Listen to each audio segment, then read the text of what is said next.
They say when you talk, that you start with a joke, or if you're not funny, never start with a joke because it just gets awkward.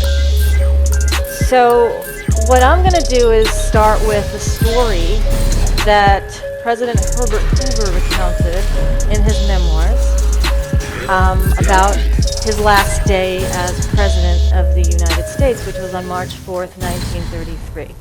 Now, President Hoover used to get his inner cabinet together, his friends, and he'd have this like 1 hour once a week where they weren't allowed to talk politics, they weren't allowed to do any business of the country, they just basically hung out and sort of chatted.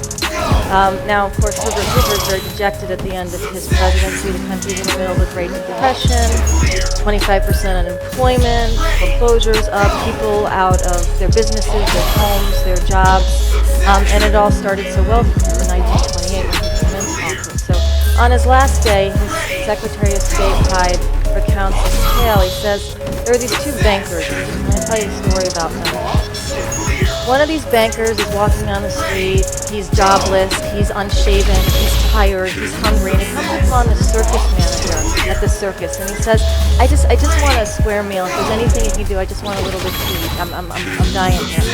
And the circus manager says, I can't help you. I can't even feed my own employees. I had to kill the lion to feed the tigers. I got nothing.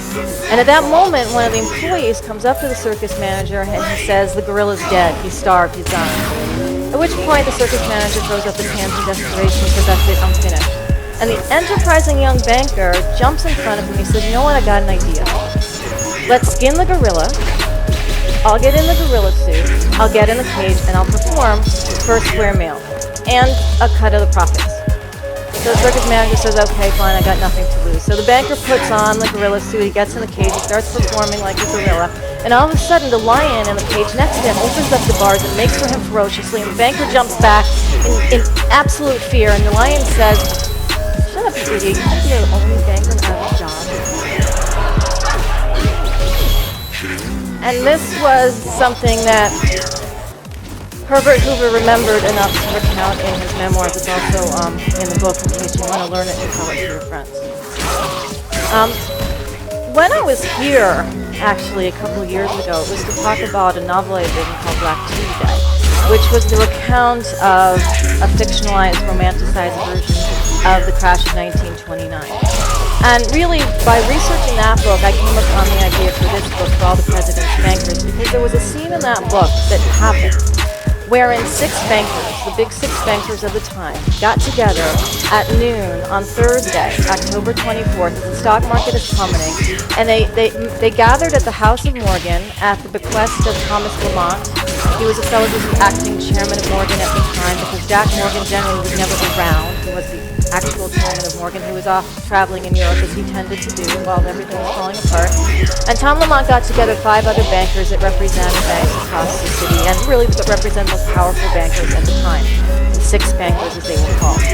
And in 20 minutes, they all decided to pony up $25 million to save the markets. The reason they wanted to save the markets was not because they care that people were out in the streets panicking, but they had money invested in these markets and they wanted to figure out a way to prop them up long enough to have things settle out and to go forward and be fine. And after those 20 minutes, they come out. Reporters are all over the House of Morgan. 2 of the people from Morgan, Lamont and Richard Whitney, who later became the head of the New York Stock Exchange. And he goes in, Richard Whitney starts buying up shares of U.S. Steel, which is one of the Morgan enterprises and a number of other things. And this lifts the market. And it lifts the stories in the press, and the New York Times is all enthralling about how once again the Morgan Bank has saved the country, the world, Wall Street, the whole thing. Herbert Hoover in Washington breathes a sigh of relief. He thinks he's going to go for a second term.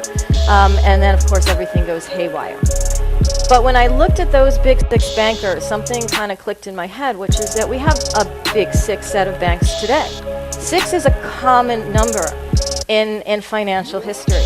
And those big 6 banks that were in that room in 1929 represented the Morgan Bank, which became today part of JP Morgan Chase, the Chase Bank, which is part of JP Morgan Chase, National Citibank, and First National Bank, both of which are now part of Citigroup, Bankers Trust, which at the time was a constellation of Morgan, and they still exist today. They're not one of the big 6, but they created in his time when he was running the Morgan Bank a path that really informs what happens today between political and financial alliances. And it started in the Panic in 1907.